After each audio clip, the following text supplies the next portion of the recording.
Chapitre 71. Dans la maison d'Élise, faites fructifier votre douleur. La nouvelle qu'Élise s'est décidée à sortir de sa mélancolie tragique s'est répandue dans le pays.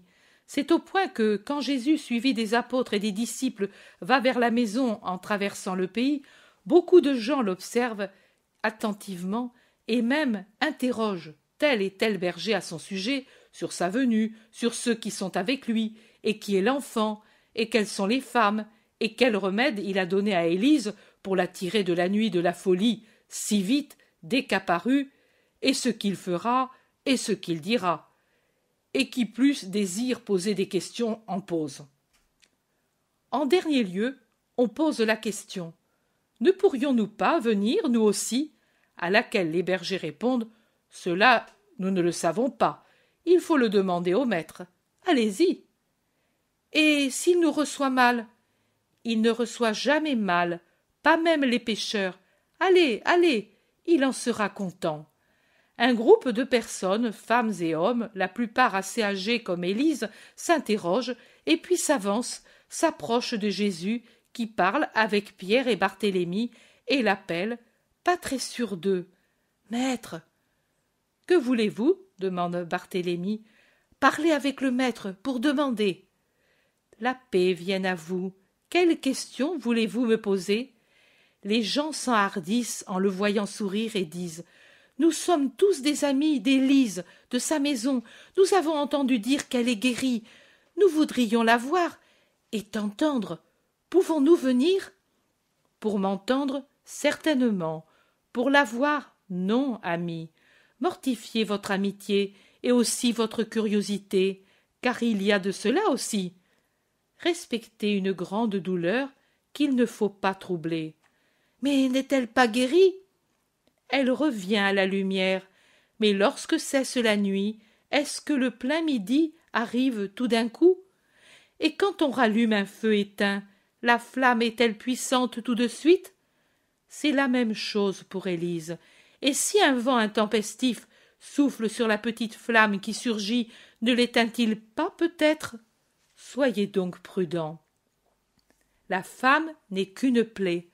Même l'amitié pourrait l'exaspérer, car elle a besoin de repos, de silence, de solitude, non plus tragique comme elle était celle d'hier, mais d'une solitude résignée, pour se retrouver elle-même. Alors, quand donc la verrons-nous? Plus tôt que vous ne pensez, parce que désormais elle se trouve dans le sillage du salut. Mais si vous saviez ce que c'est que de sortir de ces ténèbres, elles sont pires que la mort, et qui en sort, au fond, a honte d'y avoir été, et que le monde le sache. Tu es médecin? Je suis le maître. Ils sont arrivés devant la maison. Jésus se tourne vers les bergers. Allez dans la cour, que vienne avec vous qui veut, mais que personne ne fasse de bruit et n'aille plus loin que la cour. Veillez-y, vous aussi, dit-il aux apôtres, pour que tout se passe bien. Et vous, il parle à Salomé et à Marie d'Alphée, faites attention que l'enfant ne fasse pas de vacarme. Adieu. Il frappe à la porte, pendant que les autres prennent un sentier et s'en vont à l'endroit convenu. La servante ouvre. Jésus entre au milieu des courbettes répétées de la servante. « Où est ta maîtresse ?»« Avec ta mère. Et pense, elle est descendue au jardin. Quelle affaire! Quelle affaire! Et hier soir, elle est venue dans la salle à manger. Elle pleurait, mais elle est venue. J'aurais voulu qu'elle prenne aussi de la nourriture au lieu de la goutte de lait habituelle, mais je n'y suis pas arrivée. Elle la prendra. N'insiste pas. Sois patiente aussi dans ton amour pour ta maîtresse. Oui, Sauveur, je ferai tout ce que tu dis. Je crois qu'en effet, si Jésus avait commandé à la femme de faire les choses les plus étranges, elle les aurait faites sans discuter, tant elle est persuadée que Jésus est Jésus et que tout ce qu'il fait est bien. Pendant ce temps, elle l'accompagne dans un vaste jardin plein d'arbres fruitiers et de fleurs. Mais si les arbres fruitiers ont pensé par eux-mêmes à se revêtir de feuilles et à fleurir, à nouer les fruits et à les faire grossir, Les pauvres fleurs, dont on ne s'occupe plus depuis un an, sont devenues un bosquet nain et enchevêtré où les plantes les plus faibles et les moins hautes étouffent sous le poids des plus vigoureuses. Parterres, sentiers, tout disparaît dans un enchevêtrement chaotique. Dans le fond du jardin seulement, où la servante a fait pousser pour ses besoins des salades et des légumes, il y a un peu d'ordre. Marie est avec Élise sous une tonnelle tout ébouriffée de sarments et de vrilles qui descendent jusqu'à terre. Jésus s'arrête et regarde sa jeune mère qui, avec beaucoup de finesse, éveille la pensée d'Élise et la dirige vers des objets bien différents de ceux qui, jusqu'à hier, accaparaient les pensées de la femme désolée. La servante va trouver sa maîtresse et lui dit « Le Sauveur est venu !» Les femmes se retournent en allant vers lui, l'une avec son doux sourire, l'autre avec son visage fatigué et égaré. La paix soit à vous. C'est un beau jardin. Il était beau, dit Élise. Et la terre est fertile, regarde quels beaux fruits se préparent à mûrir, et que de fleurs sur ces rosiers. Et là, ce sont des lys. Oui, autour du bassin où mes enfants se sont tant amusés. Mais alors il était en ordre. Maintenant, ici, tout est en ruine. Il ne me semble plus que ce soit le jardin de mes fils. En peu de jours, il redeviendra comme auparavant. Moi, je t'aiderai. N'est-ce pas, Jésus? Tu vas me laisser ici quelques jours avec Élise. Nous avons tant à faire. Tout ce que tu veux, je le veux. Élise le regarde et murmure « Merci ». Jésus caresse sa tête blanchie et puis prend congé pour aller vers les bergers. Les femmes restent au jardin, mais peu après, quand elle entend la voix de Jésus saluant les personnes présentes, qui se répand dans l'air tranquille, Élise, comme attirée par une force irrésistible, s'approche lentement d'une haie très haute qui sépare le jardin de la cour. Jésus parle d'abord aux 3 bergers. Il se trouve tout près de la haie, avec en face de lui les apôtres et les habitants de Bethsur qui l'ont suivi. Les maris, avec l'enfant, sont assises dans un coin. Jésus dit aux bergers « Mais êtes-vous liés par contrat ou bien pouvez-vous quitter votre emploi n'importe quand ?» Voilà, en réalité, nous sommes des serviteurs libres, mais quitter tout d'un coup, maintenant que les troupeaux réclament tant de soins et qu'il est difficile de trouver des bergers, cela ne nous paraît pas beau. Non, ce ne serait pas beau, mais il n'est pas nécessaire que ce soit tout de suite. Je vous le dis à l'avance, pour que vous prépariez un juste arrangement. Je vous veux libre pour vous unir aux disciples et m'apporter votre aide. Ô maître, les 3 sont dans une extase de joie. Mais serons-nous capables? Disent-ils ensuite. Je n'en doute pas. Alors, c'est entendu, dès que possible, vous vous unissez à Isaac. Oui, maître. Allez vous aussi avec les autres. Je parlerai aux gens. Et les bergers congédiés, ils se tournent vers la foule. La paix soit avec vous. Hier j'ai entendu parler 2 grands infortunés, l'un à l'aurore de la vie, l'autre à son crépuscule, 2 âmes que faisait pleurer leur désolation, et j'ai pleuré en mon cœur avec eux en voyant combien de souffrances il y a sur la terre et comment Dieu seul peut les soulager. Dieu, la connaissance exacte de Dieu, de sa grande, de son infinie bonté, de sa présence continuelle, de ses promesses. J'ai vu comment l'homme peut être torturé par l'homme et comment il peut être entraîné par la mort en des désolations sur lesquelles travaille Satan pour augmenter la douleur et pour créer des ruines.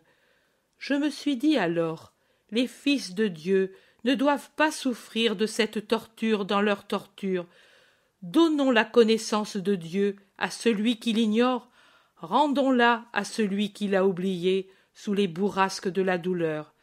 Mais j'ai vu aussi que moi seul je ne suffis plus aux besoins infinis des frères, et j'ai décidé d'en appeler beaucoup, un nombre toujours plus grand, pour que tous ceux qui ont besoin du réconfort de la connaissance de Dieu puisse la voir. Ces 12 sont les premiers. En m'aidant, ils sont capables d'amener à moi, et par conséquent au réconfort, tous ceux qu'accable le poids trop grand de la douleur. En vérité, je vous le dis, venez à moi, vous tous qui êtes affligés, dégoûtés, qui avez le cœur blessé, qui êtes fatigués, et je partagerai votre douleur et vous donnerai la paix. Venez par l'intermédiaire de mes apôtres, de mes disciples, hommes et femmes, dont le nombre s'accroît chaque jour de nouveaux volontaires. Vous trouverez le réconfort dans vos douleurs, une compagnie dans vos solitudes, l'amour des frères pour vous faire oublier la haine du monde. Vous trouverez, élevé au-dessus de tous, suprême consolateur, compagnon parfait, l'amour de Dieu. Vous ne douterez plus de rien, vous ne direz jamais plus « tout est fini pour moi », mais vous direz « tout pour moi commence dans un monde spirituel qui abolit les distances et supprime les séparations, un monde où les orphelins seront unis à leurs parents montés jusqu'au sein d'Abraham, où les pères et les mères retrouveront les enfants qu'ils ont perdus, où les épouses et les veufs retrouveront leurs conjoints. C'est en cette terre de Judée, proche encore de la Bethléem de Noémie, que je vous rappelle comment l'amour soulage la douleur et rend la joie. Regardez, vous qui pleurez, la désolation de Noémie après que sa maison resta sans homme. Écoutez ces paroles d'adieu découragées à Orpha et Ruth. Retournez à la maison de votre mère, que le Seigneur use de miséricorde envers vous, comme vous avez usé de miséricorde avec ceux qui sont morts et avec moi. Écoutez ces paroles lasses et insistantes. Elle n'espérait plus rien de la vie, elle qui autrefois était la belle Noémie, et qui maintenant était la Noémie tragique, brisée par la douleur. Elle pensait seulement à retourner pour y mourir au lieu où elle avait été heureuse au temps de sa jeunesse entre l'amour de son mari et les baisers de ses fils. Elle disait « Allez, allez, inutile de venir avec moi, je suis comme une morte, ma vie n'est plus ici, mais là-bas dans la vie de l'au-delà où eux se trouvent. Ne sacrifiez plus votre jeunesse à côté d'une chose qui meurt, car réellement je ne suis plus qu'une chose. Tout m'est indifférent. Dieu m'a tout pris. Je suis une angoisse, et je ferai votre angoisse, et elle me pèserait sur le cœur. Et le Seigneur m'en demanderait réparation, lui qui m'a déjà tant frappé. Car vous retenir, vous qui êtes vivante près de moi, qui suis morte, serait de l'égoïsme. Retournez chez vos mères.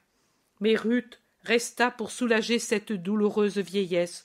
Ruth avait compris qu'il y a des douleurs plus grandes que celles qu'on a à supporter, et que sa douleur de jeune veuve était moins lourde que la douleur de celle qui, en plus de son mari, avait perdu ses 2 fils. Oh, comme la douleur de l'orphelin, réduit à vivre de mendicité, sans jamais plus de caresses, sans jamais plus de bons conseils, est bien plus grande que celle de la mère qui a perdu ses enfants. Comme la douleur de celui qui, par un ensemble de motifs, arrive à haïr le genre humain et voit en tout homme un ennemi dont il a à se défendre et qu'il doit craindre, est encore plus grande que les autres douleurs, parce qu'elle affecte non seulement la chair, le sang, la mentalité, mais l'esprit avec ses devoirs et ses droits surnaturels, et l'amène à sa perdition. Combien dans le monde il y a de mères sans enfants et d'enfants sans mère, combien il y a de veuves sans enfants qui pourraient assister les vieillesses solitaires, comme il y en a qui, privés d'amour, parce que ce sont tous des malheureux, pourraient employer leur besoin d'aimer et combattre la haine en donnant de l'amour à l'humanité malheureuse qui souffre toujours plus, parce qu'elle est toujours plus. La douleur est une croix, mais elle est aussi une aile. Le deuil nous dépouille, mais pour nous revêtir. Debout, vous qui pleurez, ouvrez vos yeux, sortez des cauchemars, des ténèbres, des égoïsmes. Regardez, le monde est une lande où l'on pleure et où l'on meurt, et le monde crie au secours par la bouche des orphelins, des malades, des solitaires, de ceux qui doutent, par la bouche de ceux qu'une trahison, une cruauté font prisonniers de la rancune. Allez vers ceux qui crient. Oubliez-vous au milieu de ceux qui sont oubliés. Guérissez-vous au milieu des malades. Espérez au milieu des désespérés. Le monde est ouvert à toutes les bonnes volontés qui veulent servir Dieu dans le prochain et conquérir le ciel, s'unir à Dieu et s'associer à ceux qui pleurent. Ici, c'est l'entraînement fécond. Là, c'est le triomphe. Venez, imitez Ruth auprès de toutes les douleurs. Dites-vous aussi, je serai avec vous jusqu'à la mort. Même s'ils vous répondent, ces infortunés qui se croient incurables, ne m'appelez plus Noémie, mais appelez-moi Mara, car Dieu m'a rempli d'amertume. Persistez. Et moi je vous dis qu'en vérité, un jour, grâce à votre insistance, ces malheureux s'exclameront « Béni soit le Seigneur qui m'a sorti de l'amertume, de la désolation, de la solitude, par les soins d'une créature qui a su faire fructifier sa douleur en bonté. Que Dieu la bénisse éternellement, car elle a été pour moi le salut. » La bonté de Ruth à l'égard de Noémie, pensez-y, a donné au monde le Messie, parce que le Messie vient de David, qui vient de Jessé, venu d'Obed, lui-même venu de Boz et de Ruth, Boz de Salmon, Salmon de Naasson, Naasson de Aminadab, Aminadab de Aram, Aram d'Esron, Esron de Pharès. Ce furent eux qui vinrent peupler les campagnes de Bethléem et préparer les ancêtres du Seigneur.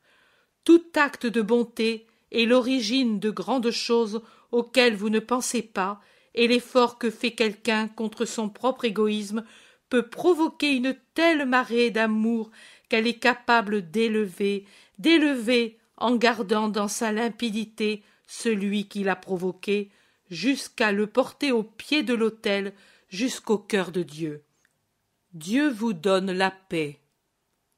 Et Jésus, sans retourner dans le jardin par le portillon ouvert dans la haie, veille à ce que personne ne s'approche de la haie à travers laquelle vient une longue plainte. C'est seulement quand tous les gens de Bethsur s'en sont allés qu'il s'éloigne avec les siens sans troubler ses pleurs salutaires. Chapitre 72. Vers Hébron, les raisons du monde et celles de Dieu. Mais je ne crois pas que vous ayez l'intention de faire un pèlerinage à tous les lieux célèbres d'Israël, dit ironiquement l'Iscariote, qui discute dans un groupe où se trouvent Marie d'Alphée et Salomé, outre André et Thomas. Pourquoi pas? Qui est-ce qui l'empêche? Demande Marie de Cléophas. Mais moi, ma mère m'attend depuis longtemps. Salomé dit. Mais vas-y chez ta mère, nous te rejoindrons après. Et elle semble ajouter mentalement. Personne ne souffrira de ton absence. Ce n'est pas cela. J'y vais avec le maître. Déjà, il n'y a plus la mère comme c'était entendu. Et cela, vraiment, n'aurait pas dû se faire, parce que c'était promis qu'elle y serait venue. Elle s'est arrêtée à Bethsur pour une œuvre charitable. Cette femme était bien malheureuse. Jésus pouvait la guérir tout d'un coup. Il n'avait pas besoin de la faire revenir graduellement à un état normal. Je ne sais pas pourquoi maintenant il n'aime plus faire des miracles éclatants. André dit calmement. S'il a agi ainsi, il aura eu de saintes raisons. Ah oui, c'est ainsi qu'il perd des prosélytes. Le séjour à Jérusalem, quelle déception! Plus il faut de choses qui fassent du bruit, et plus il se cache dans l'ombre. Je m'étais tant promis de voir, de combattre. Thomas demande. Excuse ma question, mais que voulais-tu voir, et qui voulais-tu combattre? Quoi? Qui? Mais voir ces œuvres miraculeuses, et puis pouvoir tenir tête à ceux qui prétendent que c'est un faux prophète et un possédé, car ceux-là on le dit. Comprends-tu? On dit que si Belzébuth ne le soutient pas, il n'est qu'un pauvre homme, et comme l'humeur capricieuse de Belzébuth est bien connue, et on sait qu'il se plaît à prendre et à quitter, comme fait le léopard avec sa proie, et comme les faits justifient cette façon de voir, je m'inquiète en pensant que lui ne fait rien. Quelle piètre figure que nous faisons, les apôtres d'un maître, qui ne fait qu'enseigner. Cela n'est pas niable, mais rien d'autre. Judas s'est arrêté brusquement, après le mot « maître », et cela me fait penser qu'il devait dire quelque chose de pire. Les femmes sont abasourdies, et Marie d'Alphée, en tant que parente de Jésus, dit clairement « Ce n'est pas de cela que je m'étonne, mais de ce que lui te supporte, garçon. » Mais André, lui qui est toujours doux, perd patience et rouge, devenu furieux, semblable pour cette fois à son frère, crie « Mais va-t'en, et ne fais plus piètre figure à cause du maître, et qui t'a appelé? Nous, il nous a voulu, mais toi, non. Tu as dû insister plusieurs fois pour te faire accepter. Toi, tu t'es imposé. Je ne sais ce qui me retient de tout faire savoir aux autres. Avec vous, il est impossible de parler. Ils ont raison, ceux qui vous disent querelleurs et ignorants. » Thomas plaisante pour détourner la bourrasque qui approche. « Voilà vraiment, moi aussi, je ne comprends pas du tout où tu trouves l'erreur chez le maître. Je n'étais pas au courant de ces humeurs capricieuses du démon. Le pauvre, sûrement qu'il ne doit pas être intelligent. S'il avait été équilibré, il ne se serait pas révolté contre Dieu. Mais je vais en prendre note. » « Ne plaisante pas, car moi je ne plaisante pas. Peux-tu dire peut-être qu'à Jérusalem il s'est fait connaître? Lazare aussi l'a dit, du reste. » Thomas éclate de rire, et bruyamment. Puis, riant encore, et son rire a déjà désorienté l'Iscariote, il dit « Il n'a rien fait. Va donc le demander aux lépreux de Siloam et de Hinnom, ou plutôt à Hinnom, car il n'y a plus de lépreux, ils sont tous guéris. Si tu n'étais pas là, car tu avais hâte de t'en aller chez des amis, et que par conséquent tu n'es pas au courant, cela n'empêche pas que les vallées de Jérusalem et même beaucoup d'autres résonnent des hosannas de ceux qui ont été guéris. » Thomas a pris pour finir un ton sérieux, et il ajoute sévèrement « Tu as une crise de bile, ami, et elle te fait trouver tout amer et tout voir en noir. Ce doit être une maladie récurrente chez toi, et crois bien qu'il est peu agréable de vivre avec quelqu'un qui est comme toi. Il faut te changer. Moi, je n'irai rien dire à personne, et si ces braves femmes veulent bien m'écouter, elles resteront silencieuses comme moi, et ainsi fera André. Mais il faut changer. Ne te crois pas déçu, car il n'y a pas de déception.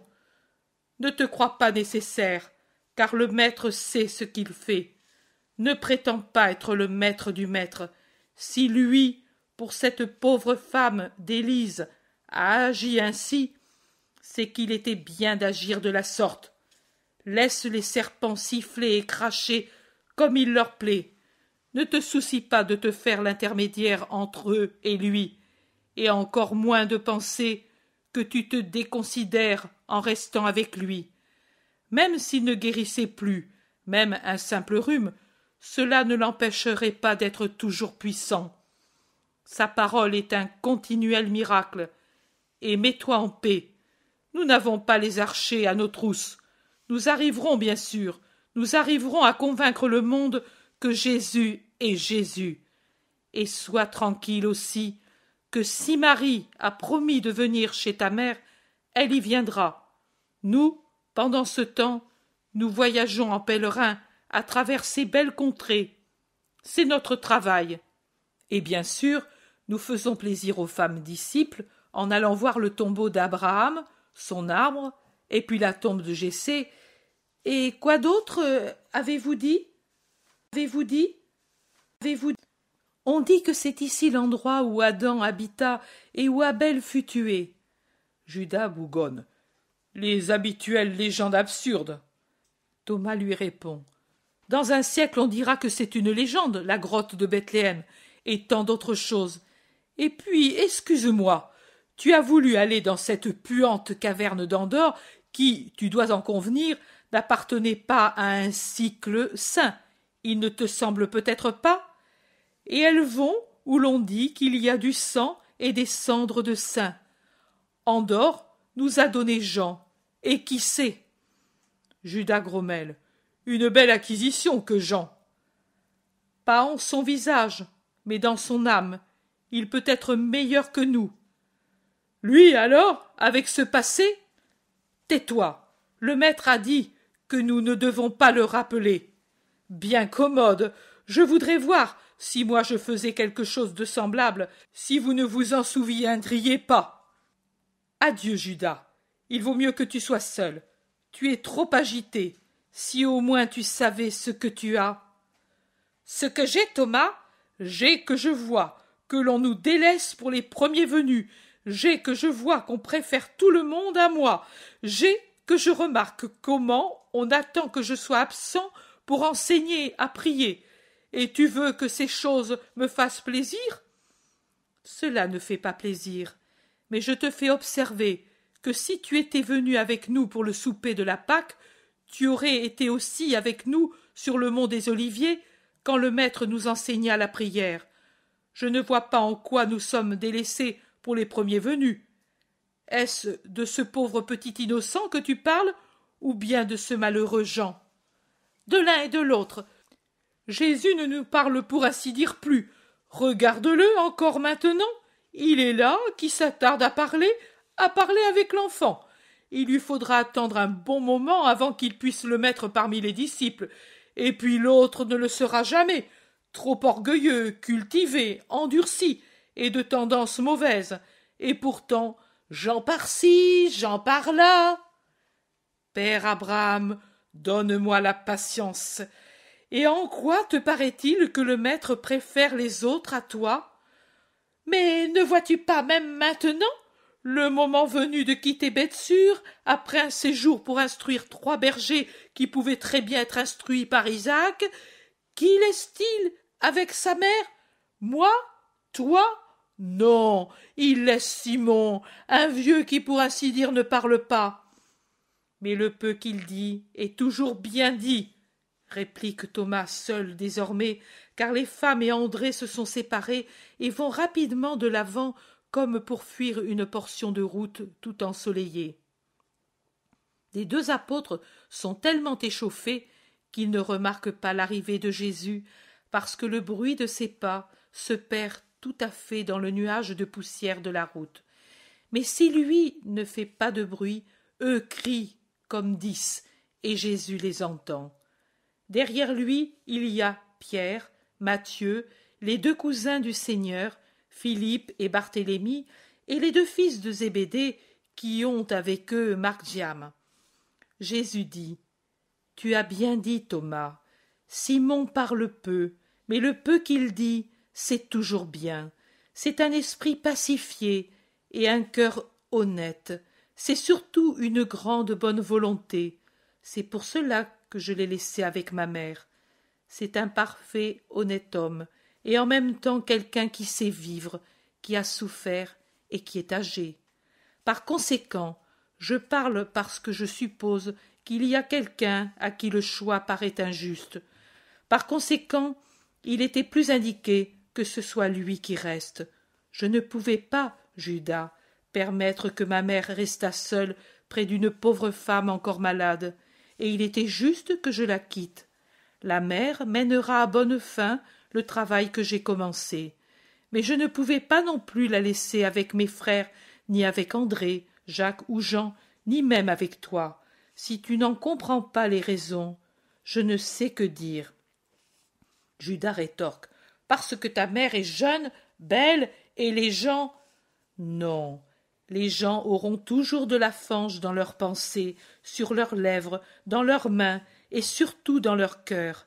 Les gens sans honnêteté qui voient en tous les sentiments qu'ils éprouvent eux-mêmes. Mais je ne me soucie pas de leur fange, elle tombe d'elle-même quand elle est sèche. Mais j'ai préféré Simon, parce qu'il est âgé, et ne rappellerai pas trop ses fils morts à cette femme désolée.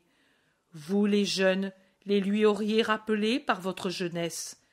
Simon s'éveiller, il sait ne pas se faire entendre, il n'exige jamais rien, il sait compatir, il sait se surveiller.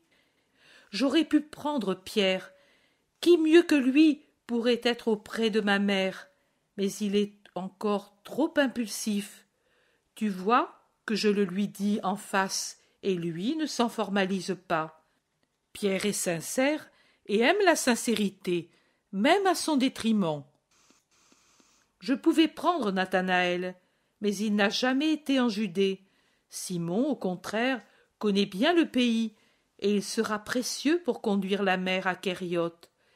Il sait aussi où se trouve ta maison de campagne et celle de la ville, et il ne fera « Mais maître, mais ta mère viendra vraiment chez la mienne !» Mais c'est dit, et quand une chose est dite, on la fait.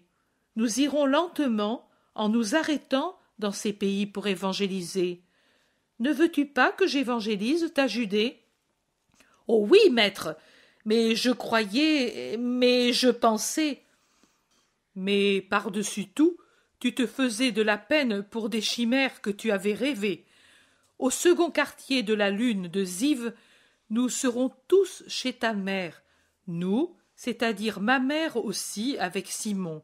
Pour le moment, elle évangélise Beth-sur, ville juive, comme Jeanne évangélise Jérusalem, et avec elle une jeune fille et un prêtre jadis lépreux. Comme Lazare avec Marthe et le vieil Ismaël évangélise Béthanie. Comme à Juta, Sarah évangélise, et à Kérioth, certainement ta mère parle du Messie. Tu ne peux certainement pas dire que je laisse la Judée sans voix, mais au contraire, je lui donne à elle, fermée et arrogante, plus que les autres régions, les voix les plus douces, celles des femmes en plus de celles d'Isaac, qui est saint, et de Lazare, mon ami. Les femmes qui joignent à la parole l'art subtil de la femme qui sait amener les âmes au point où elle veut. Tu ne parles plus? Pourquoi es-tu sur le point de pleurer, grand enfant capricieux? À quoi te sert-il de t'empoisonner avec des ombres chimériques? As-tu encore des motifs d'inquiétude? Allons, parle. Je suis mauvais, et tu es tellement bon. Ta bonté me frappe toujours plus, car elle est toujours si fraîche, si nouvelle. Moi, je ne sais jamais parler quand je la trouve sur mon chemin. Tu as dit vrai. Tu ne peux savoir, mais c'est parce qu'elle n'est ni fraîche, ni nouvelle. Elle est éternelle, Judas. Elle est partout présente, Judas. Oh, nous voici dans les environs d'Hébron, et Marie et Salomé, avec André, nous font de grands gestes. Allons, ils parlent avec des hommes. Ils ont dû demander où sont les lieux historiques. Ta mère rajeunit, mon frère, à cette nouvelle évocation. Jude Thaddée sourit à son cousin, qui sourit à son tour. Pierre dit « Nous rajeunissons tous. Il me semble être à l'école. Mais c'est une belle école, meilleure que celle de ce grognon d'Élysée. Tu t'en souviens, Philippe? Mais qu'est-ce que nous ne lui avons pas fait? Oh, cette histoire des tribus! Dites les villes des tribus. Vous ne les avez pas dites en chœur. Recommencez. Simon, tu sembles une grenouille endormie. Tu restes en arrière. Reprenez au début. Hélas, je ne savais plus que la liste des villes et pays de l'ancien temps. Je ne savais rien d'autre. Au contraire, ici, on apprend vraiment. Sais-tu, Margiam, un de ces jours, ton père va faire passer l'examen, maintenant qu'il sait. Tout le monde rit en allant vers André et les femmes. Les femmes. Les femmes. Chapitre 73. Accueil joyeux à Hébron. Ils sont tous assis en cercle dans un petit bois près d'Hébron, et ils mangent en parlant entre eux. Judas, maintenant qu'il est sûr que Marie ira chez sa mère, est revenu à de meilleures dispositions d'esprit, et il cherche par 1000 politesses à effacer le souvenir de sa mauvaise humeur auprès de ses compagnons et des femmes. Il a dû aller pour des achats dans le pays, et il raconte qu'il l'a trouvé bien changé depuis l'année précédente. La nouvelle de la prédication et des miracles de Jésus est arrivée jusqu'ici, et les gens ont commencé à réfléchir sur tant de choses. Tu sais, maître, que dans ces parages, il y a un domaine de Doras, et même l'épouse de Chouza possède ici, sur ces montagnes, des terres et un château qui lui appartiennent personnellement, qui font partie de sa dot. On voit que, un peu elle, un peu les paysans de Doras, parce qu'il doit s'en trouver ici quelques-uns d'Esdrelon, ont préparé le terrain. Lui, Doras, a commandé le silence, mais eux, je crois qu'ils ne se tairaient pas, même avec le supplice. La mort du vieux pharisien a frappé les gens de stupeur, sais-tu, et la santé excellente de Jeanne, qui est venue ici avant Pâques. Ah, et puis, pour te rendre service, il y a eu aussi l'amant d'Aglaé. Sais-tu qu'elle s'est échappée peu après notre passage ici? Et lui, pour se venger, a agi comme un démon envers plusieurs innocents. C'est ainsi que les gens ont fini par penser à toi comme à un vengeur des opprimés et te désirent. Je parle des meilleurs. Vengeur des opprimés. En effet, je le suis, mais surnaturellement. Aucun ne voit juste de ceux qui me voient avec le sceptre et la hache en main comme roi et justicier, selon l'esprit de la terre. Mais certainement, je suis venu libérer des oppressions, du péché la plus grave des maladies, des désolations, des ignorances et de l'égoïsme.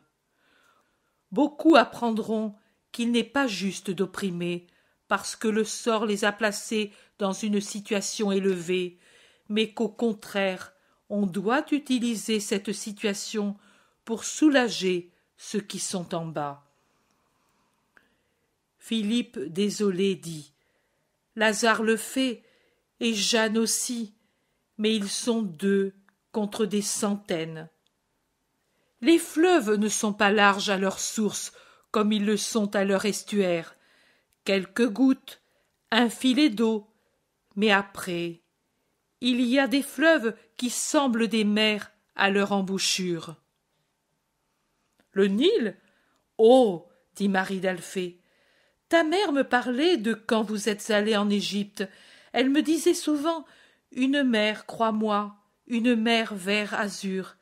C'était un vrai rêve de le voir au maximum de sa crue. Et puis, elle me parlait des arbres qui paraissaient surgir de l'eau, et puis de tout ce vert qui semblait naître de l'eau quand elle se retirait. Eh bien, moi, je vous le dis, comme à sa source le Nil n'est qu'un filet d'eau et puis devient ce géant qu'il est, ainsi ce qui n'est qu'un filet de grandeur qui se penche avec amour et par amour sur les plus petits, deviendra par la suite une multitude. Jeanne, Lazare, Marthe pour le moment, et par la suite combien, combien. Jésus semble voir ceux qui seront miséricordieux pour leurs frères, et il sourit, absorbé dans sa vision. Judas confie que le chef de la synagogue voulait venir avec lui, mais qu'il n'a pas osé prendre personnellement une décision. Tu te souviens, Jean, comme il nous a chassés l'an passé? Je m'en souviens, mais disons-le au maître. Jésus, interrogé, dit qu'ils vont entrer à Hébron. S'ils les veulent, ils les appelleront, et eux s'arrêteront. Sinon, ils passeront sans s'arrêter. Ainsi, nous verrons aussi la maison du Baptiste. À qui est-elle maintenant? À qui la veut, je crois. Siamais est parti et n'est plus revenu. Il a enlevé ses serviteurs et ses meubles. Les habitants, pour se venger de ces injustices, ont abattu le mur de clôture et la maison est à tout le monde. Le jardin, au moins, ils s'y réunissent pour vénérer leur Baptiste. On dit que Sameil a été assassiné. Je ne sais pourquoi. Une affaire de femme, semble-t-il. Nathanaël murmure dans sa barbe. Quelque intrigue de la cour corrompue, certainement. Il se lève et se dirige vers Hébron, vers la maison du Baptiste. Au moment où ils arrivent, voilà un groupe serré d'habitants. Ils s'avancent, un peu indécis, curieux et gênés. Mais Jésus les salue d'un sourire.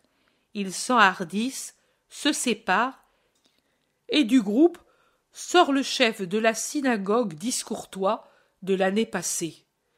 « Paix à toi !» salue immédiatement Jésus. « Nous permets-tu de séjourner dans ta ville ? Je suis avec tous mes disciples préférés et avec les mères de quelques-uns d'entre eux. »« Maître, mais tu n'as pas de la rancune contre nous ? Contre moi ?»« De la rancune ? Je ne sais pas ce que c'est, et je ne vois pas pourquoi je devrais en avoir. L'an passé, je t'ai offensé. Tu as offensé l'inconnu, te croyant en droit de le faire. Puis tu as compris, et tu as regretté de l'avoir fait. Mais ceci est du passé, et comme le regret annule la faute, ainsi le présent annule le passé. Maintenant, pour toi, je ne suis plus l'inconnu. Quel sentiment as-tu donc envers moi ?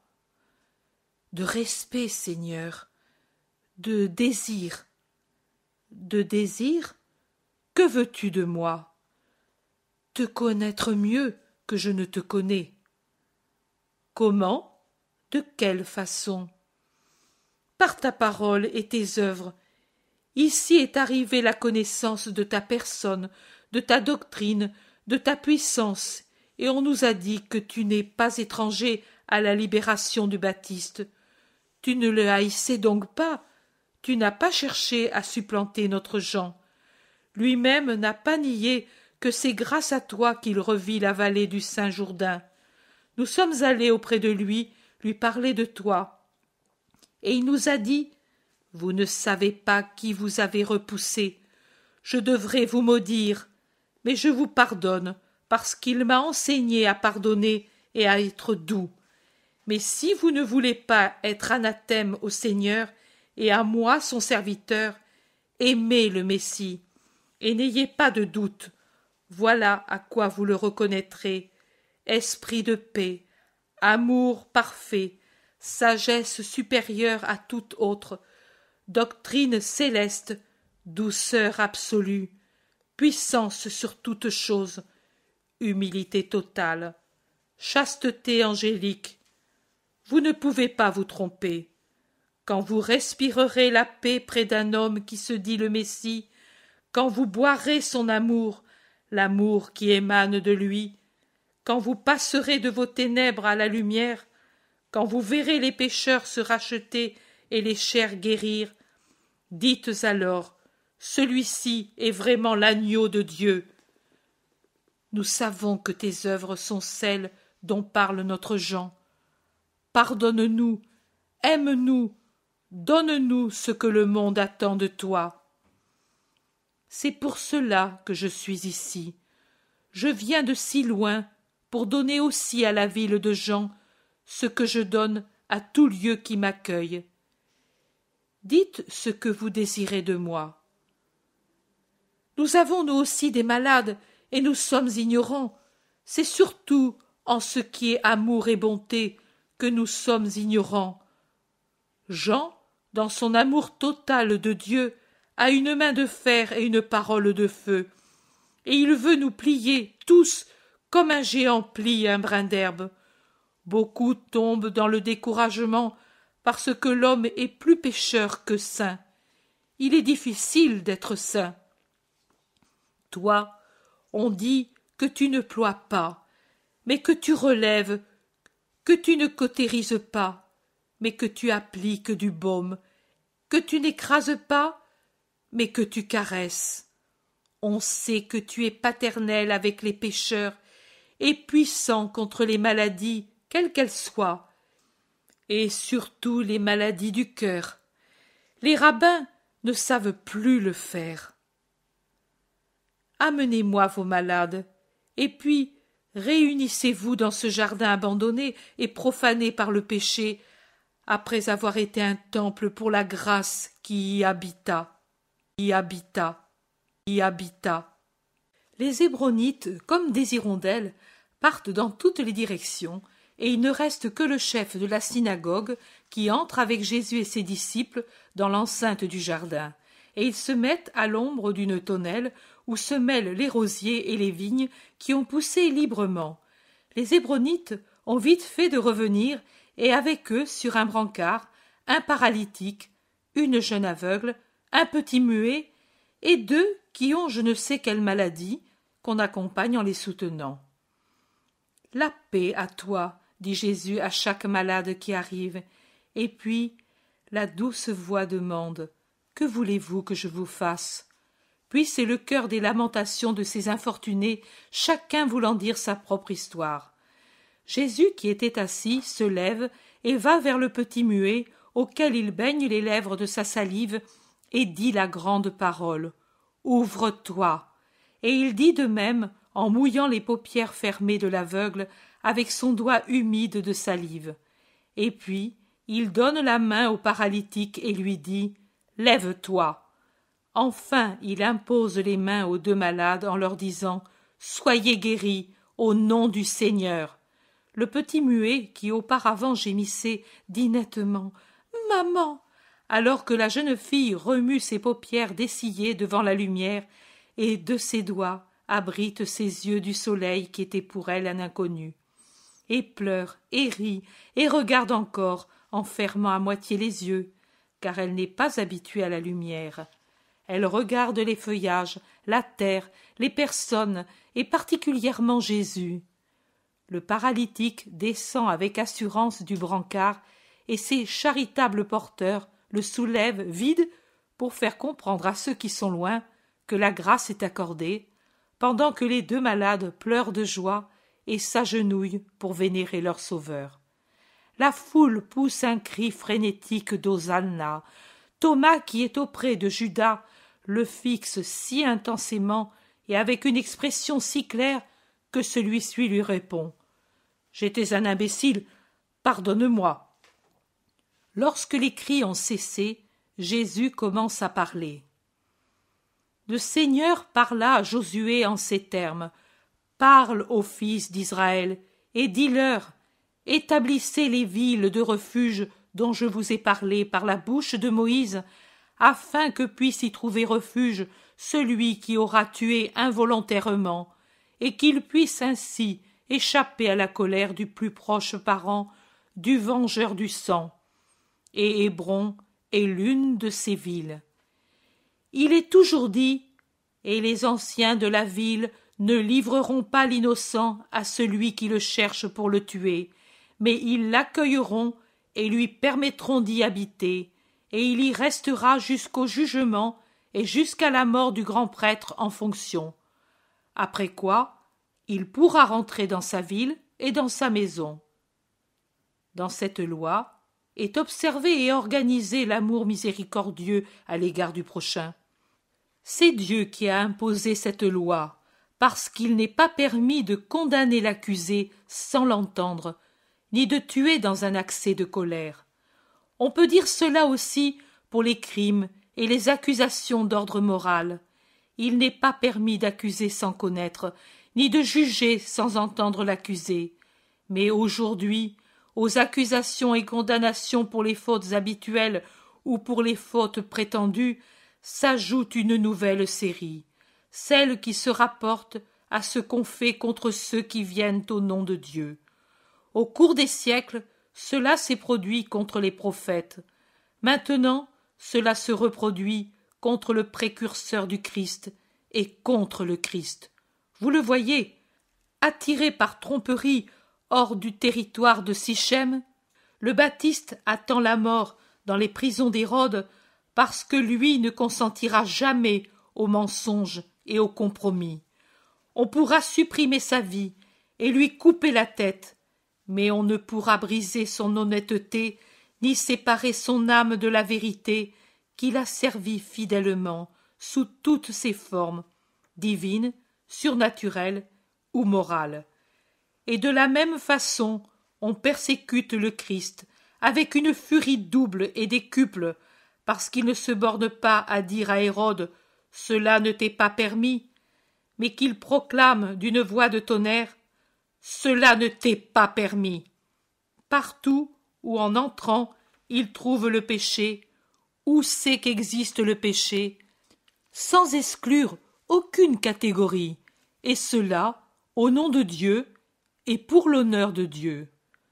Comment se fait-il que cela puisse exister? N'y a-t-il plus de serviteurs de Dieu en Israël? Oui, il y en a, mais ce sont des idoles. Dans la lettre de Jérémie aux exilés, il est dit, entre autres nombreuses choses, celles qui suivent.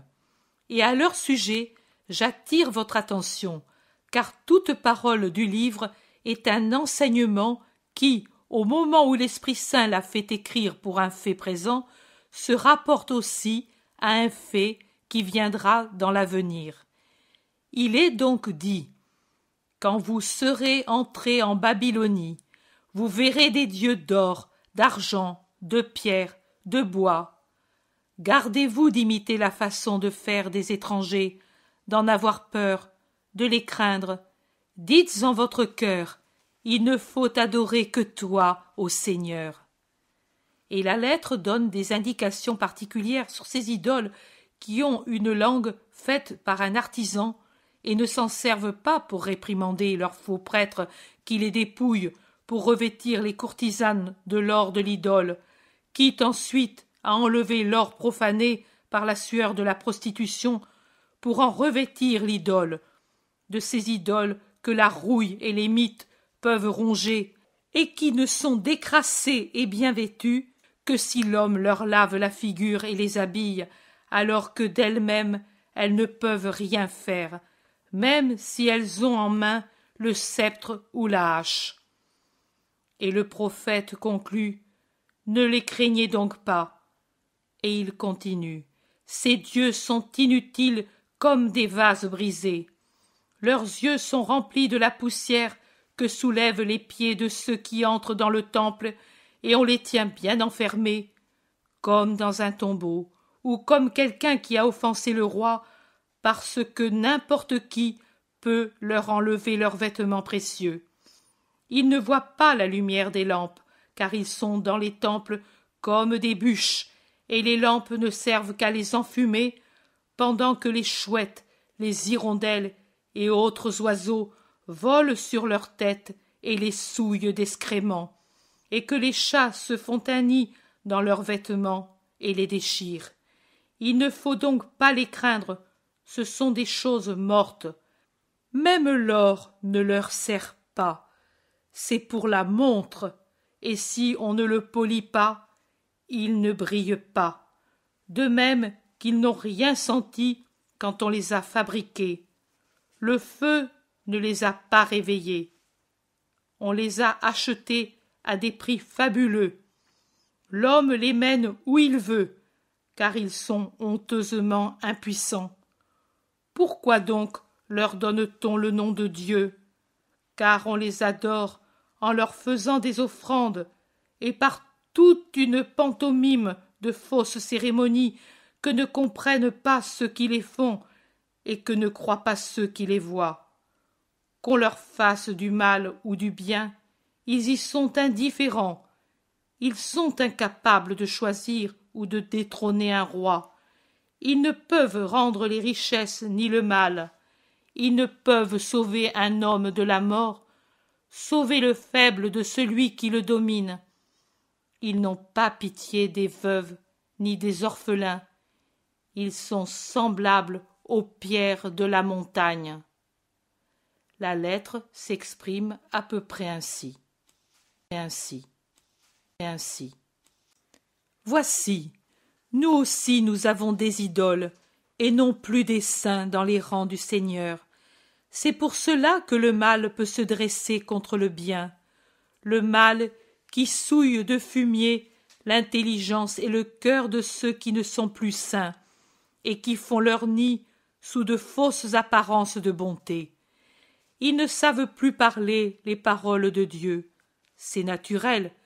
Ils ont une langue faite par l'homme, et ils parlent des paroles d'homme, quand ils ne parlent pas les paroles de Satan, et ils ne savent que faire des reproches déplacés aux innocents et aux pauvres. Cependant, ils se taisent devant le spectacle de la corruption des puissants, car ils sont tous corrompus, et ne peuvent s'accuser l'un l'autre, étant coupables des mêmes fautes. Cupide, non au profit du Seigneur, mais au profit de Mammon. Il travaille en acceptant l'or de la luxure et du crime, en le troquant, en le volant, pris par une frénésie qui dépasse toute limite et tout ce qu'on peut imaginer.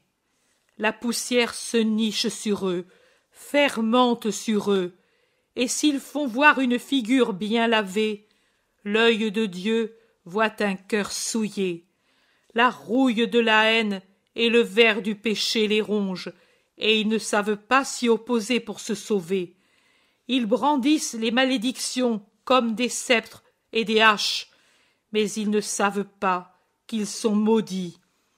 Enfermés dans leurs pensées et dans leur haine, comme des cadavres dans un tombeau ou des prisonniers dans une prison, ils y restent, s'agrippant aux barreaux, par crainte qu'une main ne les sorte de là, parce que là, ces morts sont encore quelque chose, des momies, non plus des momies qui ressemblent à un homme, mais des corps desséchés, comme du bois, alors que dehors ils seraient des objets démodés, négligés par le monde qui cherche la vie, qui a besoin de la vie, comme l'enfant a besoin du sein maternel, et qui recherche celui qui lui donne la vie, et non les puanteurs de la mort.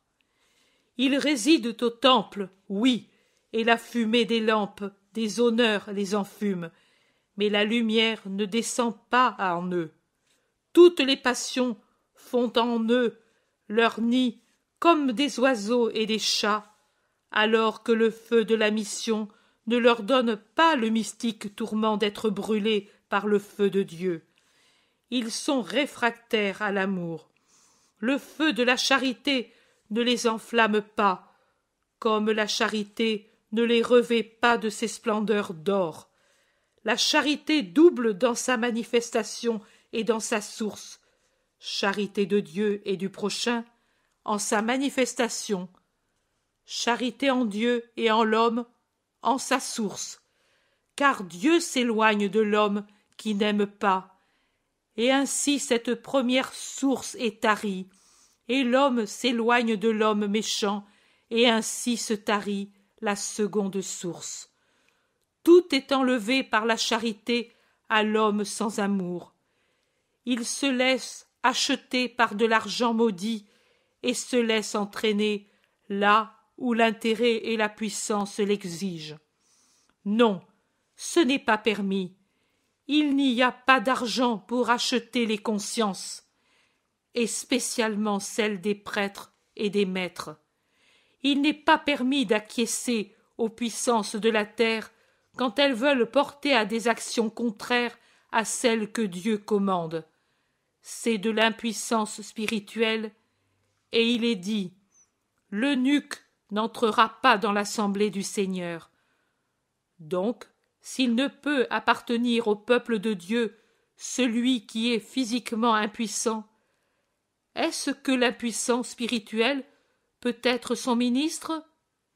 Aussi, je vous dis en vérité que beaucoup de prêtres et de maîtres sont maintenant affligés d'un coupable eunuchisme spirituel, car ils sont mutilés dans leur virilité spirituelle. Beaucoup, trop. Réfléchissez, observez, comparez. Vous verrez que nous avons beaucoup d'idoles et peu de ministres du bien qui est Dieu. Voilà pourquoi il peut se faire que les villes de refuge ne sont plus des refuges. On ne respecte plus rien en Israël, et les saints meurent parce que ceux qui ne sont pas saints les haïssent. Mais moi, je vous invite, venez, Je vous appelle au nom de votre Jean qui souffre parce qu'il fut saint, qu'on a frappé parce qu'il m'a précédé et qu'il a tenté d'enlever les ordures sur les chemins de l'agneau. Venez servir Dieu, le temps est proche, ne soyez pas non préparés à la rédemption. Faites que ce soit sur un terrain ensemencé que la pluie tombe, autrement elle serait répandue pour rien. Vous, d'Hébron, vous devez être en tête. Ici vous avez vécu avec Zacharie et Élise, les saints qui ont mérité que le ciel leur donne Jean. Ici, Jean a répandu le parfum de la grâce avec sa véritable innocence de petit enfant, et, de son désert, il vous a envoyé les encens anticorrupteurs de sa grâce devenu un prodige de pénitence. Ne décevez pas votre Jean. Il a porté l'amour du prochain à un degré, pour ainsi dire divin, qui lui fait aimer le dernier habitant du désert comme il vous aime, vous, ses concitoyens. Mais sûrement que lui vous obtiendra le salut, et le salut, c'est de suivre la voie du Seigneur et de croire en sa parole. De cette cité sacerdotale, venez en masse au service de Dieu. Je passe et vous appelle. Ne soyez pas inférieurs aux prostituées auxquelles suffit une parole de miséricorde pour quitter le chemin qu'elles suivaient et venir sur le chemin du bien. On m'a demandé à mon arrivée « Mais tu ne nous gardes pas rancune ?» Rancune? Oh non, c'est l'amour que je vous garde, et je garde l'espérance de vous voir dans les rangs de mon peuple, du peuple que moi je conduis à Dieu, dans le nouvel exode vers la vraie terre promise, le royaume de Dieu, au-delà de la mer Rouge, des sens et des déserts du péché, libre des esclavages de tout genre, vers la terre éternelle, riche de délices, saturé de paix. Venez, c'est l'amour qui passe. Qui veut peut le suivre, car pour être accueilli par lui, il ne faut que la bonne volonté. Jésus a terminé au milieu d'un silence étonnant. Il semble que beaucoup pèsent les paroles qu'ils ont entendues, les examinent, les goûtent, les comparent. Pendant que se produisent ces réactions, Jésus, fatigué et en sueur, s'assied et parle avec Jean et Judas. Voilà qu'un cri s'élève en dehors de l'enceinte, un cri confus et puis plus clair. « Est-ce le Messie? Est-ce lui ?» Et après une réponse affirmative, voilà qu'on fait avancer un estropié qui ressemble à un S tant il est difforme. « Oh, c'est Massala ! Mais il est trop estropié, qu'espère-t-il? Voici sa mère, la malheureuse. Maître, le mari l'a renvoyée à cause de cet avorton qu'est son fils, et elle vit ici de charité. Mais maintenant elle est vieille, et elle a peu de temps à vivre. » L'avorton, c'est bien cela, est maintenant devant Jésus. Il ne peut même pas lui voir le visage, tant l'homme est courbé et difforme. Il semble une caricature d'homme chimpanzé ou d'homme chameau. La mère, âgée et misérable, ne parle même pas.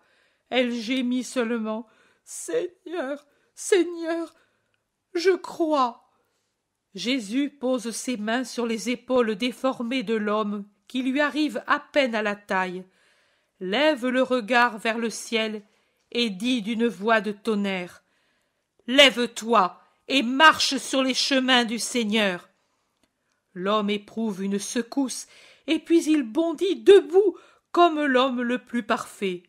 Le changement est si subit qu'il semble s'être débarrassé des ressorts qui le maintenaient dans cette position anormale. Maintenant, il arrive aux épaules de Jésus.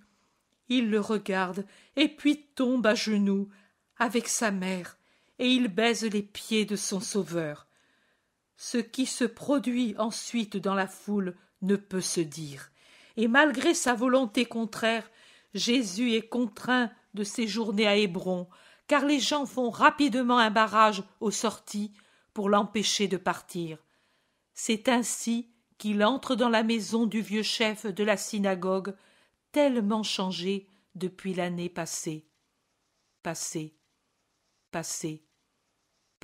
Chapitre 74.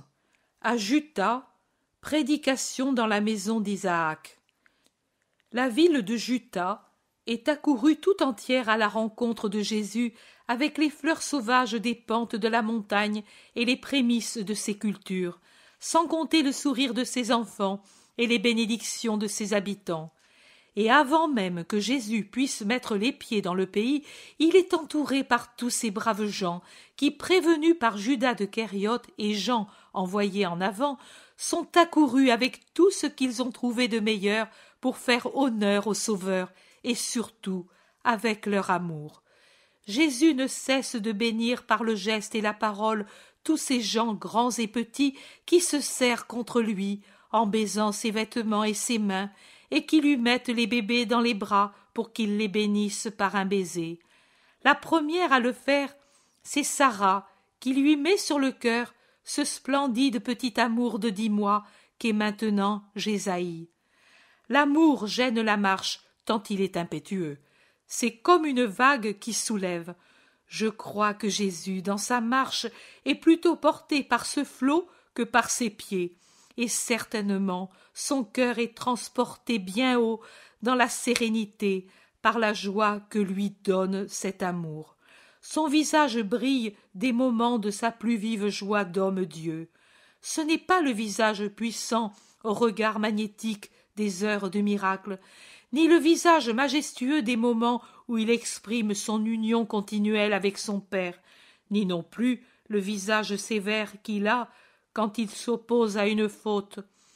Tous ces visages brillent d'une lumière différente, mais celle de maintenant, c'est la lumière des heures de détente de tout son moi, assailli de partout, contraint de surveiller toujours ses plus petits gestes ou ses paroles, ou les paroles d'autrui, enveloppé par les pièges du monde qui, comme une araignée malfaisante, jettent leurs fils sataniques autour du divin papillon de l'homme-dieu, dans l'espoir de paralyser son vol, d'emprisonner son esprit pour qu'il ne sauve pas le monde, de bâillonner sa parole pour qu'il n'instruise pas les suprêmes et coupables ignorances de la terre, de lui lier les mains, ses mains de prêtre éternel, pour qu'elles ne sanctifient pas les hommes que le démon et la chair ont dépravés, de lui voiler les yeux pour que la perfection de son regard, qui est l'aimant, le pardon, l'amour,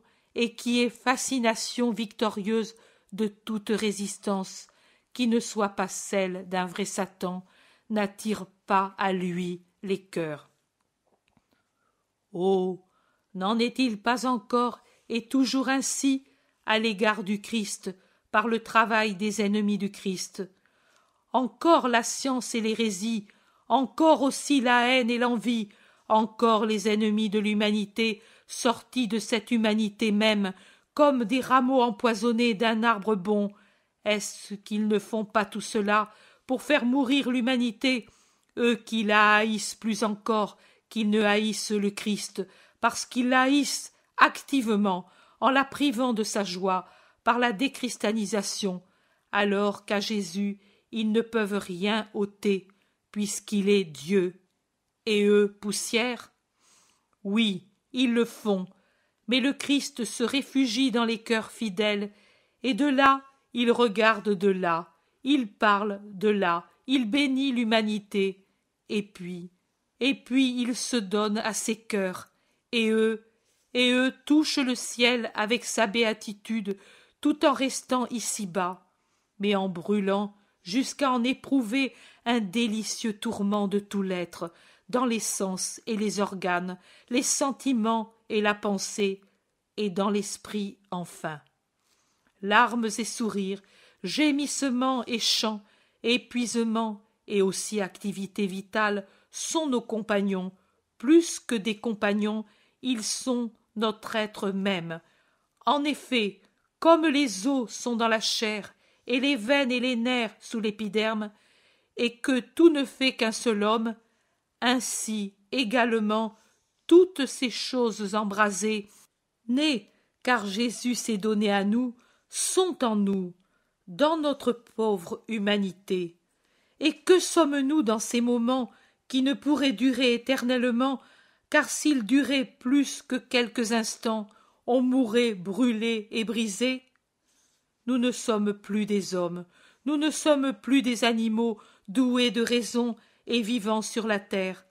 Nous sommes, ô Seigneur, laisse-moi le dire une fois, non par orgueil, mais pour chanter tes gloires, puisque ton regard me brûle et me fait délirer. Nous sommes alors des séraphins, et je m'étonne que de nous il ne sorte pas des flammes et des ardeurs sensibles aux personnes et à la matière, ainsi comme il advient dans les apparitions des damnés. En effet, si le feu de l'enfer est tel qu'un seul reflet émané d'un damné peut brûler le bois et faire fondre les métaux, qu'en est-il de ton feu, ô Dieu, en qui tout est infini et parfait? On ne meurt pas de la fièvre, ce n'est pas elle qui nous brûle, ce n'est pas la fièvre des maux de la chair qui nous consume, c'est toi qui es notre fièvre, amour, et c'est de lui que l'on brûle, que l'on meurt, qu'on se consume, de lui et par lui que se déchirent les fibres du cœur qui ne peut résister à chose si grande. Mais je me suis mal exprimée, car l'amour est délire, c'est une cascade qui brise les digues et descend en abattant tout ce qui n'est pas lui, l'amour, et dans l'âme, affolement des sensations toutes vraies, toutes présentes. Mais la main ne peut les transcrire, tant l'esprit est rapide pour traduire en pensée le sentiment qu'éprouve le cœur. Ce n'est pas vrai que l'on meurt, on vit d'une vie décuplée, d'une vie double, en vivant en homme et en bienheureux, la vie de la terre, celle du ciel.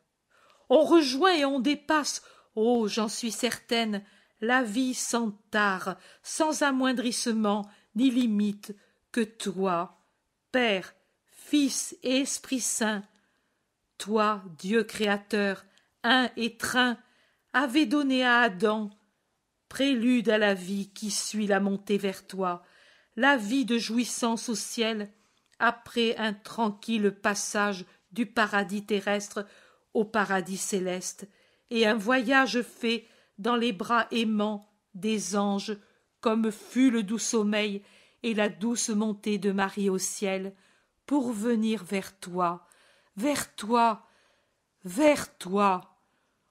On vit la vraie vie, et puis on se retrouve ici, et comme je le fais maintenant, on s'étonne, on a honte d'un pareil dépassement, et on dit « Seigneur, je ne suis pas digne de choses si élevées, pardon, Seigneur !» Et on se bat la poitrine, parce qu'on a la terreur d'être tombé dans l'orgueil, et on laisse tomber un voile plus épais sur cette splendeur qui, si elle ne continue pas à flamber d'une ardeur plus que complète, par pitié pour nos limites, se rassemble pourtant au centre de notre cœur, prête à s'enflammer puissamment pour un nouveau moment de béatitude voulu de Dieu. On descend le voile sur le sanctuaire où Dieu brûle de ses feux, de ses lumières, de ses amours, et, épuisé et pourtant régénéré, on reprend sa marche, ivre d'un vin fort et suave qui n'émousse pas la raison, mais qui empêche de tourner ses yeux et ses pensées vers ce qui n'est pas le Seigneur. Toi, mon Jésus, anneau qui joint notre misère à la divinité, moyen de rédemption pour notre faute, créateur de béatitude pour notre âme, toi, Fils, qu'avec tes mains blessées, tu mets nos mains dans les mains spirituelles du Père et de l'Esprit, pour que nous soyons en vous, maintenant et toujours. Mais où suis-je allé pendant que Jésus me brûle, en brûlant de son regard d'amour, les habitants de Juta. Vous aurez remarqué que je ne parle plus, ou bien rarement, de moi. Que de choses je pourrais dire, mais la fatigue et la faiblesse physique qui m'accablent tout de suite après les dictées, et la pudeur spirituelle toujours plus forte à mesure que j'avance, me persuadent, m'obligent à me taire. Mais aujourd'hui, je suis allé trop haut, et vous savez, l'air de la stratosphère fait perdre le contrôle. Je suis allé beaucoup plus haut que la stratosphère, et je n'ai plus eu la possibilité de me contrôler. Et puis, je crois que si nous nous taisions toujours, nous qui sommes pris par ces tourbillons d'amour, on finirait par éclater comme des projectiles, ou plutôt comme des chaudières surchauffées et closes. Pardonnez-moi, Père, et maintenant, poursuivons, poursuivons, poursuivons. Jésus entre à Juta, et on le conduit sur la place du marché, et de là à la pauvre cabane où Isaac souffrit pendant 30 années. Ils expliquent: c'est ici que nous venons pour parler de toi et pour prier comme dans une synagogue la plus vraie, parce que c'est ici que nous avons commencé à te connaître et ici que les prières d'un saint t'ont rappelé à nous. Entre, vois comment nous avons arrangé sa demeure. La maisonnette, jusqu'à l'année dernière, comprenait 3 petites pièces. La première, celle où mendiait Isaac infirme, la seconde, un débarras, et la troisième, une petite cuisine qui donnait sur la cour. On les a réunis en une pièce, et il y a des bancs qui servent pour les réunions. Dans la cour, dans une petite baraque, on a mis le peu de meubles d'Isaac comme des reliques, et le respect des habitants de Juta a rendu la cour moins désolée. On y a mis des plantes grimpantes qui maintenant couvrent de leurs fleurs la rustique palissade et font un commencement de tonnelle en suivant des cordes qui forment des filets au-dessus de la cour, au niveau du toit peu élevé. Jésus les félicite et il dit: nous pouvons séjourner ici. Je vous prie seulement de loger les femmes et l'enfant. Ô notre maître, jamais de la vie! Nous viendrons ici avec toi, et tu nous parleras. Mais toi et les tiens, vous êtes nos hôtes. Accorde-nous la bénédiction de te recevoir ainsi que les serviteurs de Dieu. La seule chose qui nous déplaise, c'est qu'il n'y en ait pas autant que de maisons. Jésus accepte et sort de la maisonnette pour aller dans la maison de Sarah, qui ne cède à personne son droit de recevoir à dîner Jésus et les siens. Jésus, dans la maison d'Isaac, parle. Les gens occupent la pièce et la cour et s'entassent même sur la place. Jésus, pour que tout le monde l'entende, se met au milieu de la pièce, de façon que sa voix se fasse entendre tant dans la cour que sur la place. Il doit traiter un sujet suggéré par une question qu'on lui a posée ou par un événement. Il dit: mais n'en doutez pas, comme dit Jérémie, ils verront à l'épreuve combien il est douloureux et amer d'avoir abandonné le Seigneur.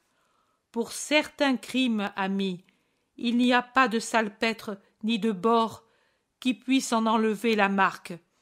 Même le feu de l'enfer ne peut enlever ce signe. Il est indélébile. Ici encore, il faut remarquer la justesse de la parole de Jérémie. Nos grands d'Israël semblent vraiment les ânes sauvages dont parle le prophète. Habitués au désert de leur cœur, parce que, croyez-le, tant que quelqu'un est avec Dieu, même s'il est pauvre comme Job, même s'il est seul, même s'il est nu, il n'est jamais seul, il n'est jamais pauvre, il n'est jamais dépouillé, il n'est jamais un désert. Mais eux ont chassé Dieu de leur cœur, et ainsi ils se trouvent dans un désert aride. Comme les ânes sauvages, ils flairent dans le vent l'odeur des mâles qui, dans notre cas, en raison de leur passion, s'appellent puissance, argent, sans compter la luxure proprement dite, et ils suivent cette odeur jusqu'au crime. Oui, ils la suivent et la suivront davantage. Ils ne savent pas que ce ne sont pas leurs pieds qui sont nus, mais leur cœur, exposé aux flèches de Dieu, qui vengera leurs crimes. Comme ils seront alors confus, le roi et les princes, les prêtres et les scribes, qui en vérité ont dit et disent à ce qui est le néant ou pire le péché, « Tu es pour moi un père, c'est toi qui m'as engendré. » En vérité, je vous dis que Moïse brisa avec colère les tables de la loi à la vue du peuple idolâtre, et puis il retourna sur la montagne, pria, adora, obtint grâce. Il y a des siècles de cela. Mais elle n'a pas encore disparu, elle ne disparaîtra pas, mais au contraire, elle grandit comme le levain qu'on met dans la farine, l'idolâtrie dans le cœur des hommes. Maintenant, chaque homme presque a son veau d'or. La terre est une forêt d'idoles, car chaque cœur est un autel, et il est difficile d'y trouver Dieu. Celui qui n'a pas une passion mauvaise en a une autre, qui n'a pas un désir mauvais en a un qui porte un autre nom. Celui qui ne pense pas alors ne pense qu'à sa situation. Celui qui n'est pas uniquement charnel est possédé par l'égoïsme. Combien de moi, devenus des veaux d'or, ne reçoivent-ils pas l'adoration des cœurs?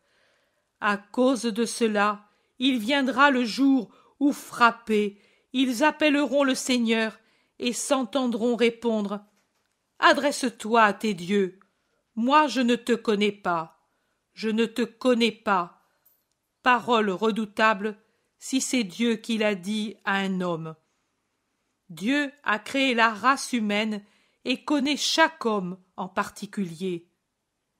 Donc, si Dieu dit « Je ne te connais pas », c'est signe que de toute la force de sa volonté, il a effacé cet homme de son souvenir. Je ne te connais pas. Dieu est-il trop sévère en prononçant ce verdict? Non. L'homme a crié au ciel « Je ne te connais pas ». Et le ciel a répondu à l'homme « Je ne te connais pas ».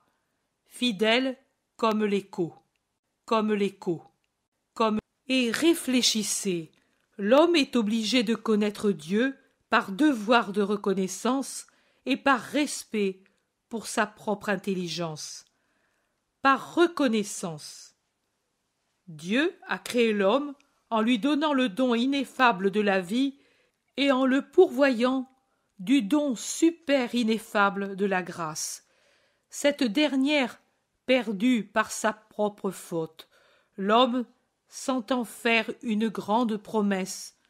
Je te rendrai la grâce.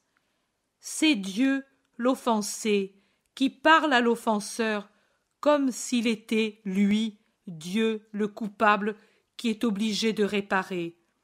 Et Dieu tient sa promesse. Voilà, je suis ici pour rendre la grâce à l'homme. Dieu ne se borne pas aux dons surnaturels, mais il abaisse son essence spirituelle à pourvoir aux lourdes nécessités de la chair et du sang de l'homme, et il lui donne la chaleur du soleil, le soulagement de l'eau, les grains, les vignes, les arbres de toutes espèces et les animaux de toutes espèces. Ainsi, l'homme reçoit de Dieu tout ce qu'il lui faut pour vivre. C'est le bienfaiteur. Il faut lui être reconnaissant et lui montrer en s'efforçant de le connaître. Par respect pour sa propre raison. Le fou, l'idiot ne sont pas reconnaissants à ceux qui les soignent, parce qu'ils ne comprennent pas la valeur réelle des soins. Et pour celui qui les lave ou les fait manger, pour celui qui les mène ou les met au lit, pour celui qui veille à leur faire éviter les dangers. Ils n'ont que de la haine, parce que, semblables à des animaux, à cause de leur infirmité, ils prennent les soins pour des tortures. L'homme qui manque à ses devoirs envers Dieu se déshonore lui-même, être doué de raison. Seuls les idiots ou les fous n'arrivent pas à distinguer le père de l'étranger, le bienfaiteur de l'ennemi. Mais l'homme intelligent connaît son père et son bienfaiteur, et il se plaît à le connaître toujours plus, même dans les choses qu'il ignore, parce qu'elles sont arrivées avant sa naissance, ou que son père ou son bienfaiteur l'en ait fait bénéficier. On doit donc agir ainsi avec le Seigneur pour montrer que l'on est un être intelligent et pas une brute. Mais il y en a trop en Israël qui ressemblent à ces fous qui ne reconnaissent pas leur père et leur bienfaiteur. Jérémie se demande: est-ce que la Vierge peut oublier ses parures et une épouse sa ceinture? Oh oui, Israël est composé de ces vierges folles qui oublient leurs parures et de ces épouses impudiques qui oublient leur ceinture pour se mettre des oripeaux de prostituées. Et cela se trouve dans une proportion d'autant plus grande que l'on monte davantage dans l'échelle sociale. Et pourtant, celles qui ont une situation plus élevée devraient donner l'exemple au peuple. Et c'est à elles que vont les reproches de Dieu avec son courroux et ses pleurs. Pourquoi essaies-tu de faire valoir l'honnêteté de ta conduite pour chercher l'amour, toi qui, au contraire, enseignes la perversion et tes manières d'agir, et dont les pans de ton vêtement évoquent le sang des pauvres et des innocents? Ami, la distance est un bien et un mal. Être très loin des endroits où je parle facilement est un mal, parce que cela vous empêche d'entendre les paroles de la vie. Vous vous en lamentez, c'est vrai, mais c'est un bien, parce que cela vous tient éloigné des lieux où fermente le péché, où bouillonne la corruption, où siffle le serpent insidieux pour agir sur moi, en me gênant dans mon travail, et dans les cœurs, en insinuant des doutes et des mensonges sur ma personne. Mais je préfère que vous soyez loin des corrompus. Je pourvoirai à votre formation. Vous voyez que Dieu a pourvu d'abord à ce que nous nous connaissions, et donc que nous nous aimions. Je vous étais connu avant que nous nous fussions jamais vus. C'est Isaac qui m'a annoncé à vous. J'enverrai beaucoup d'Isaac pour vous parler mes paroles. Et sachez, du reste, que Dieu peut parler partout, seul à seul, avec l'esprit de l'homme, et le perfectionner par son enseignement. Ne craignez pas que la solitude puisse vous conduire à l'erreur. Non, si vous ne le voulez pas, vous ne serez pas infidèle au Seigneur et à son Christ. Du reste, que celui qui vraiment ne peut rester loin du Messie sache que le Messie lui ouvre son cœur et ses bras et lui dit: viens. Venez, vous qui voulez venir. Restez, vous qui voulez rester. Mais les uns comme les autres, annoncez le Christ par une vie honnête. Prêchez-le à l'encontre de la malhonnêteté qui se niche dans trop de cœurs. Prêchez-le à l'encontre de la légèreté des gens innombrables qui ne savent pas rester fidèles et qui oublient leur parure et leur ceinture d'âmes invitées aux noces du Christ. Vous m'avez dit avec joie: depuis que tu es venu, nous n'avons pas eu de malade ni de mort. Ta bénédiction nous a protégés. Oui, c'est une chose importante que la santé. Mais faites que ma venue présente vous donne à tous la santé de l'esprit, et toujours et en tout. Dans ce but, je vous bénis et vous donne ma paix, à vous, à vos enfants, à vos champs, à vos maisons, à vos moissons, à vos troupeaux, à vos vergers. Servez-vous-en saintement, non en vivant pour eux, mais en vivant d'eux et en donnant le surplus aux nécessiteux, en achetant ainsi la pleine mesure des bénédictions du Père et une place aux cieux. Allez, moi je reste pour prier.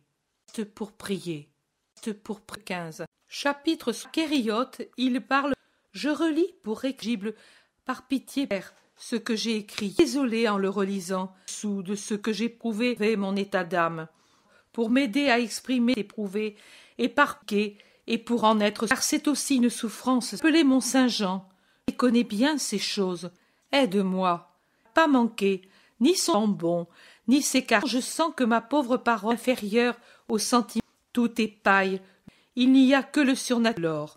Mais ce se peut pas même dès l'intérieur de la synagogue, au même endroit où ça sur le sol après du Christ. Au milieu émerge Jésus plus grand, tous les deux. L'un passe par la joie de voir que sa vie et qu'elle lui fait. Il y a d'abord Kériote, et puis plus serré comme des graines dans un dent.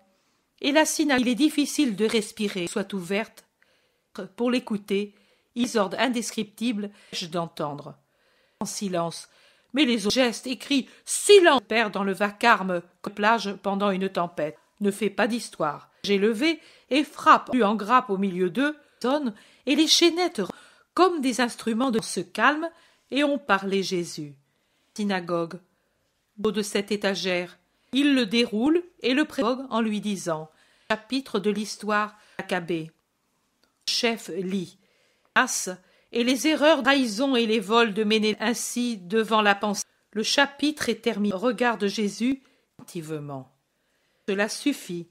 Et le peuple, mon très cher disciple, parole habituelle de mon enseignant, serons ici quelques jours à lui qui vous les dise. Si que je veux que te directe le entre les apôtres, il a été décidé et là-bas il y eut, mais les a fait rentrer en parce qu'ils craignent de ne pas usurper ma place.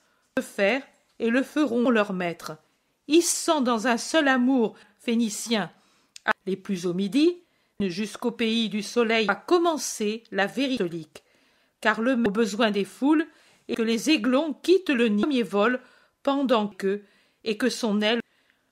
Pendant donc votre ami et eux seront la pomme et les graines que je ne vous adresserai donc, mais je vous donnerai une prophétie d'en garder le souvenir lorsque l'événement le plus aura voilé les ténèbres, les jugements erronés. Pas que vous soyez un vous qui dès le premier était bon avec moi. Le monde puisse dire l'ennemi du Christ. Je ne peux permettre ou énamouré de moi, poussé par l'aiguillon de son refusé de faute à mon égard. Famille nombreuse, on égale sainteté de tous les enfants. De façon, on ne peut les mais ce serait de dire pour un mot habitant qui n'est pas bon, où toute la ville est anathème.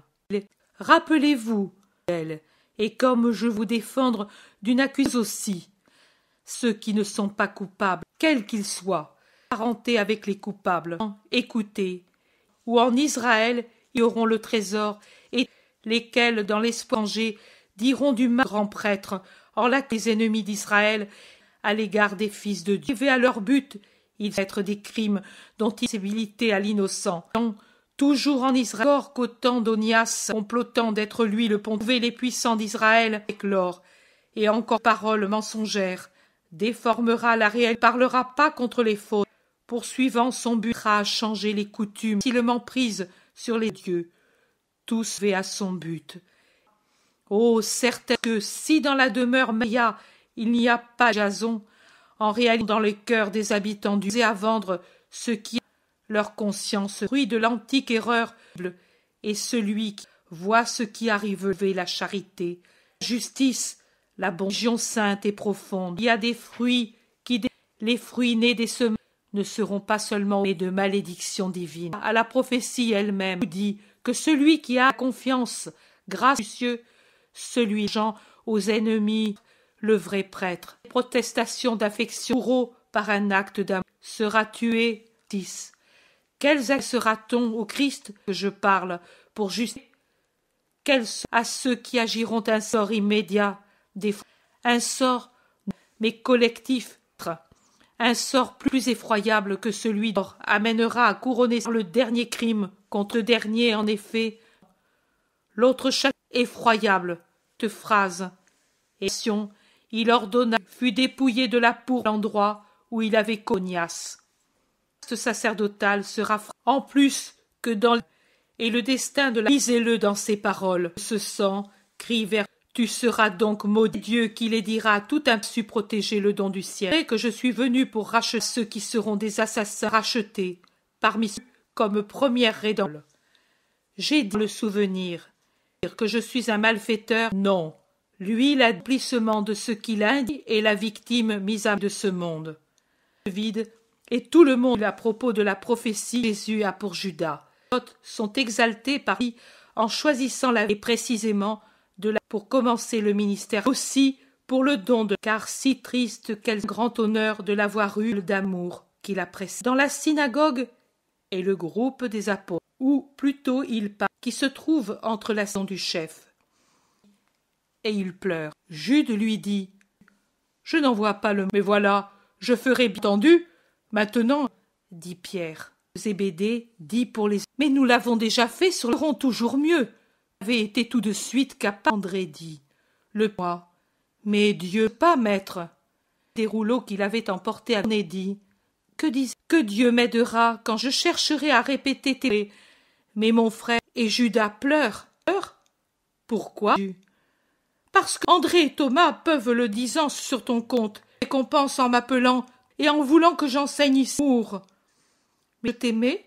Si, maître, car je suis les ténèbres, vraiment la lumière. La synagogue revient, et tout en marzu.